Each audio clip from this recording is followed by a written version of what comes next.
Bonjour ou bonsoir. Aujourd'hui, nous allons méditer sur une petite histoire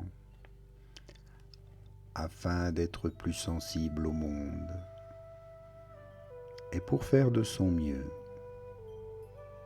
L'histoire ou les histoires que je vais vous raconter ont une petite note d'humour. Installez-vous confortablement pour mieux l'entendre. Vous pouvez prendre une position de méditation, de bien-être et juste être bien ici, le cœur ouvert pour mieux entendre cette narration. Un jour, une dame est entrée dans une boucherie.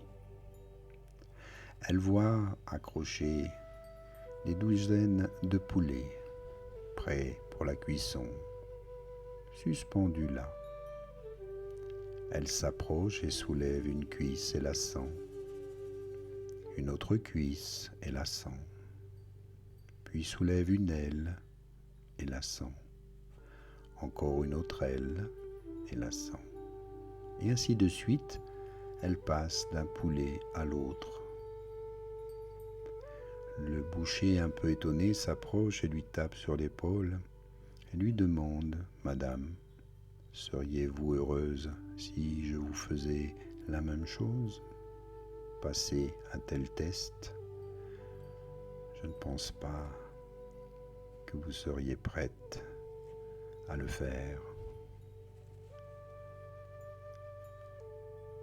Ceci pour vous dire qu'il ne faut pas passer votre temps à sentir partout ce qui ne va pas chez les autres,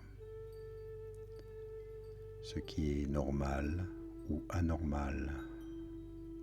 Pourquoi ceci ? Pourquoi cela ? Car vous savez, tout le monde sent un peu mauvais. Et si même un arbre, une plante peut être enraciné dans la boue, la seule question qu'on devrait se poser: peuvent-ils ou peuvent-elles émettre une fleur parfumée ?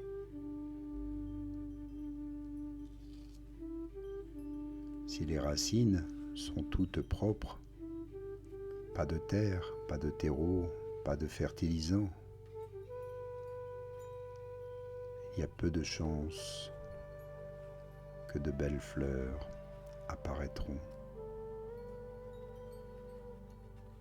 Car nous sommes dans un processus de transformation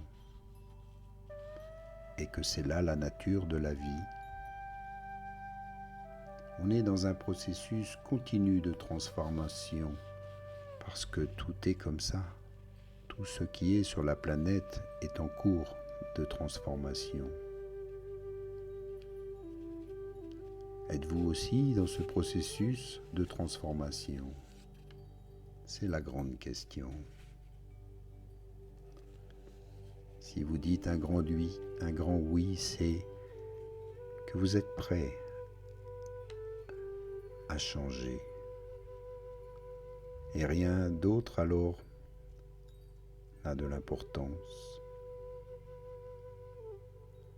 Si vous êtes une mare stagnante, vous enlisant ci ou là tous les jours, et trouvant toujours des racines tordues pour expliquer votre enlisement, alors vous êtes un cas désespéré. Vous êtes une perte de temps sur cette planète.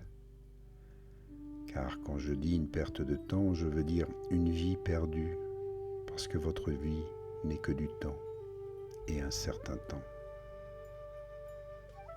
Une autre créature aurait pu vivre, même une sauterelle aurait sauté de joie pour profiter de cette vie.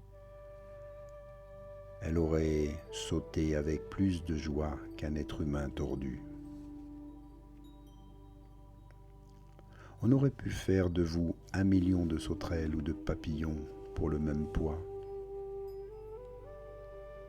Si on n'est pas capable de quelque chose de mieux que toutes les autres créatures, on n'a rien à faire, parce qu'on est une vie extrêmement chère et coûteuse pour notre planète. Oui, c'est une vie coûteuse à tous les points de vue, pour manger, dormir, pour se vêtir, se loger, pour se déplacer. De combien d'arrangements et de consommation avons-nous besoin tout le long de notre vie? Des chaussures aux vêtements, aux bâtiments, aux habitudes alimentaires. Combien nous consommons chaque jour et polluons chaque jour. Regardez, il n'y a jamais eu la moindre cuisine, magasin, vêtements à acheter, où que ce soit dans la forêt. Pourtant, dans la nature, toutes les espèces sont vêtues et bien nourries pour la plupart. Bien sûr, la vie animale n'est pas toujours facile, mais aucun ne détruit ou ne pollue autant son environnement. On n'a jamais vu la nature avoir besoin de se vêtir ou de marcher avec des chaussures. C'est une vie très coûteuse que la vie d'un humain. Pour autant de dépenses. Alors, chacun d'entre nous, avec une telle intelligence, doit être et peut faire quelque chose de mieux que ce que toutes les autres créatures peuvent faire. Nous, en tant qu'espèce, en tant qu'humains, avons fait beaucoup de choses horribles, beaucoup de choses merveilleuses aussi. Mais pour chaque chose merveilleuse qu'on fait, on a au moins une chose horrible à exhiber, si ce n'est plus. Le processus spirituel, c'est simplement cela, que tous les jours vous réduisez vos choses horribles, une pensée horrible, une émotion horrible, un mot, une parole horrible, une action horrible chaque jour, une par jour. Et dans un mois ou deux, dans un mois ou deux, vous serez peut-être super, presque parfait, si vous cessez d'avoir ce type de pensée, d'action. Est-ce qu'on se sous-estime en croyant que nous n'avons qu'une trentaine de choses terribles en nous à évacuer? Non, je ne pense pas. La chose la plus terrible chez les êtres humains, c'est qu'ils sont tellement préoccupés par leurs propres trucs qu'ils ne sentent pas la douleur et la souffrance, les difficultés que les autres ont pour vivre, pour traverser cette vie. Nous sommes souvent insensibles à la douleur des autres. Ne pas être sensible est le crime le plus horrible et le plus terrible. Parce que si on était sensible, pas sensible à notre ego, bien entendu, mais sensible à la vie, si on était sensible à la vie, tout ce qu'on peut faire, de toute façon, on le ferait. Ce qu'on ne peut pas faire, pourquoi s'en inquiéter? On ne peut pas tout faire, mais ce que l'on peut faire, nous devons le faire pour le bien-être de cette planète. Et au moins, ce qu'on peut faire aurait lieu si nous le faisons. Écoutez cette autre petite histoire drôle pour illustrer cette idée. Un jour, un Soudanais se rend au Maroc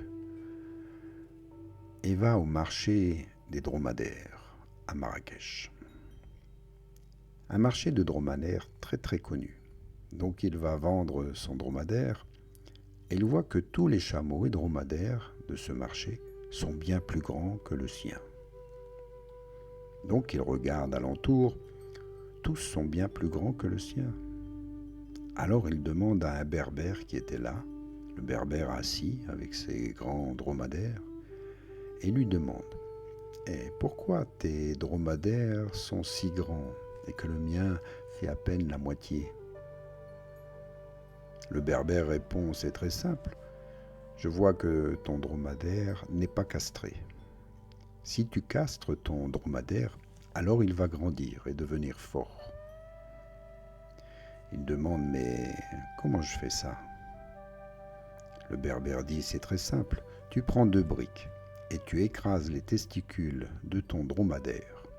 Après ça, il va devenir très grand et très fort.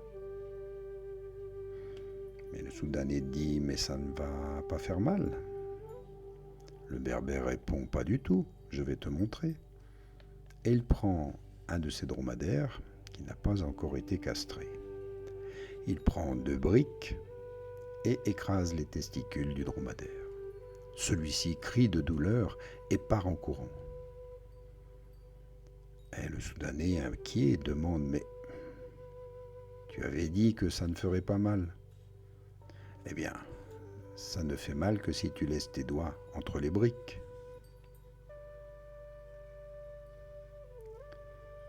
Voyez-vous, être très sensible à ce qui vous arrive, à peine sensible à ce qui arrive aux autres. Dans cet état, la nature, la plus merveilleuse de l'être humain, ne pourra jamais s'exprimer.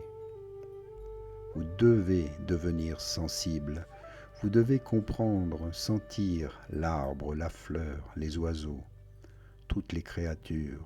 Elles aussi sont sensibles. Elles sont toutes très sensibles à tout ce qui se passe autour d'elles. Et ils n'iront jamais faire de mal à qui que ce soit, à moins qu'ils n'aient besoin de se nourrir, à moins que ce soit leur nourriture. Ils ne se mettent jamais à tuer juste comme ça. Et chaque créature est très sensible à la vie. Pas comme vous le comprenez, pas de façon émotionnelle, quoique. Mais en tout cas, simplement sensible à la vie. Aucune branche d'un arbre ne vous a jamais agressé. Elle n'est jamais venue vous assommer volontairement pendant que vous méditez. Mais prenez garde quand même, si l'arbre est fatigué, une branche pourrait tomber. Soit c'est pour de la nourriture, soit pour se défendre. Autrement, aucun animal ne fait ça juste comme ça, par plaisir ou perversion. Donc les êtres humains doivent faire preuve d'un peu d'évolution, un peu plus d'évolution que les autres créatures prédatrices. Au moins comme nos plus proches parents, vous savez, selon l'évolution de Darwin. Dans le monde, il y a toujours une compétition pour les ressources. Il y a de la compétition pour tout. Il y aura toujours de la friction ici et là. Nous avons conscience de ces choses. Mais nous devons au moins avoir la volonté d'éliminer la friction qui a lieu en nous. Même si dans ce combat intérieur, nous n'avons rien à gagner matériellement, mais spirituellement, oui. Donc cessez de sentir chaque poulet, car vous-même n'allez pas passer le test. Prenez-en conscience et soyez dans la bienveillance le plus souvent possible, à chaque instant, pour le meilleur. Je vous remercie ici de cette écoute, de ces petites histoires qui nous font grandir. À bientôt. Merci à vous.